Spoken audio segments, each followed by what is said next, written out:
మీరు ఇంజనీరింగ్ చేశారా? జాబ్స్ కోసం సెర్చ్ చేస్తున్నారా? 3600 మందికి పైగా స్టూడెంట్స్ కి జాబ్స్ వచ్చేలా చేసిన కోడ్ జ్ఞాన్ 100 డేస్ సాఫ్ట్వేర్ కోర్సులో జాయిన్ అవ్వండి. మీ కెరియర్ ని బిల్డ్ చేసుకోండి. ఫ్రెషర్‌గా డేటా సైన్స్‌లో కెరీర్ ఎలా సెట్ చేసుకోవాలి? అసలు డేటా సైన్స్‌లో ఏమేమి నేర్చుకోవాలి? డేటా సైన్స్‌లో మల్టిపుల్ కెరీర్ ఆప్షన్స్ ఏముంటాయి? ఎందుకంటే మేము డిజైన్ చేసినప్పుడు డేటా సైన్స్ కోర్స్‌లో ఒక student from prior programming background నుంచి మ్యాథ్స్ ఫండమెంటల్స్, డొమైన్ నాలెడ్జ్ అర్థమయ్యేలా డిజైన్ చేసుకున్నాం. ఎందుకంటే డేటా సైన్స్ అనేది ఒక మల్టీ డిసిప్లినరీ ఫీల్డ్. అంటే దానికి ప్రియర్గా ప్రోగ్రామింగ్ బ్యాక్‌గ్రౌండ్ ఉండాలి, మ్యాథ్స్ అండ్ స్టాటిస్టిక్స్ బ్యాక్‌గ్రౌండ్ కావాలి, and even domain knowledge. So అందుకే ఏ బ్యాక్‌గ్రౌండ్ నుంచి వచ్చిన స్టూడెంట్ అయినా, ఈవెన్ డిగ్రీ బ్యాక్‌గ్రౌండ్ అయినా, కంప్యూటర్స్ బ్యాక్‌గ్రౌండ్ అయినా కూడా డేటా సైన్స్లోకి కెరియర్ పాత్ సెట్ చేసుకోవచ్చు. అంటే జాబ్ ఓపెనింగ్స్ ఉంటాయా ఉండవా అనడం కన్నా ఫస్ట్ మన ఇంట్రెస్ట్ డేటా సైన్స్లోకి వెళ్ళాలి అనుకున్నప్పుడు ఎలా బిల్డ్ చేసుకోవాలి. సో ఇనిషియల్గా ఒక స్టూడెంట్ ప్రోగ్రామింగ్ ఫండమెంటల్స్ అనేది మ్యాండేటరీ. ఎందుకంటే కంపెనీస్లో ఇనిషియల్గా పిక్ చేసుకున్నప్పుడు డెవలపర్గా స్టార్ట్ చేసుకొని డేటా సైంటిస్ట్ దాకా రోల్ వెళ్ళాలి అనుకుంటే programming plays a very vital role. అందుకే డేటా సైన్స్లోకి programming fundamentals, domain knowledge, maths and statistics చాలా కీ రోల్ ప్లే చేస్తాయి. అందుకే కోడ్ 9లో మేము 6 months ప్రోగ్రామ్ డిజైన్ చేశాము.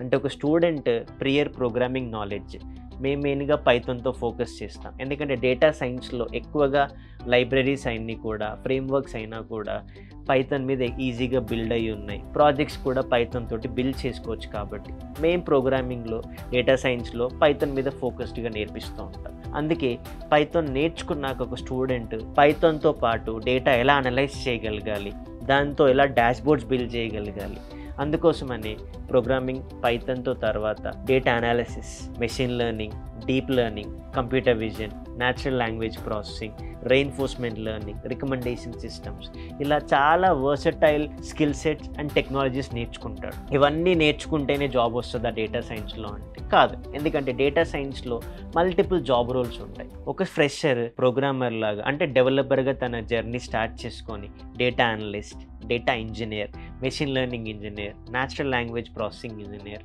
AI engineer, computer vision engineer, N L P engineer, multiple roles ఉంటాయి. ఎందుకంటే డేటా సైన్స్లో నీకుండే డేటాని టెక్స్ట్ అయినా, ఇమేజ్ అయినా, ఆడియో ఆర్ వీడియో అయినా వాటిని ఎలా అనలైజ్ చేసుకొని ఎలా ఇన్సైట్స్ ఇవ్వగలుగుతావు అనేది డేటా సైన్స్ యొక్క జాబ్ రోల్. అందుకే డేటా సైంటిస్ట్ అనేవాడు ఒక కంపెనీకి లేదా ఒక ఆర్గనైజేషన్కి హార్ట్ లాంటి వాడు.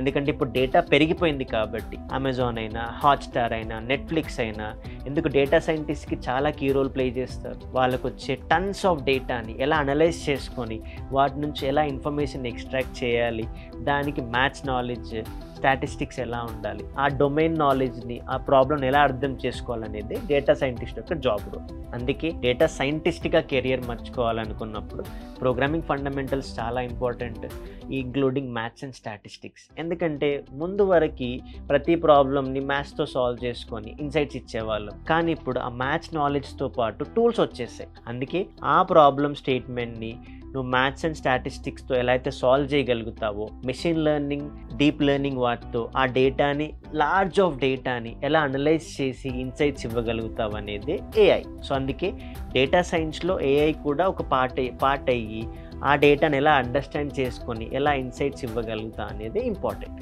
సో నీ ఇంట్రెస్ట్ బట్టి నువ్వు ఏ డేటా మీద టెక్స్ట్ అయినా, ఇమేజ్ అయినా, వీడియో ఆర్ ఆడియో అయినా కూడా ఒక ప్రాజెక్ట్ బిల్డ్ చేసుకొని దాన్ని ఎండ్ టు ఎండ్ అండర్స్టాండ్ చేసి ఎక్స్ప్లెయిన్ చేయగలిగితే అప్పుడు నువ్వు జాబ్ రోల్ తగ్గట్టు నువ్వు అప్లై చేసుకోవచ్చు.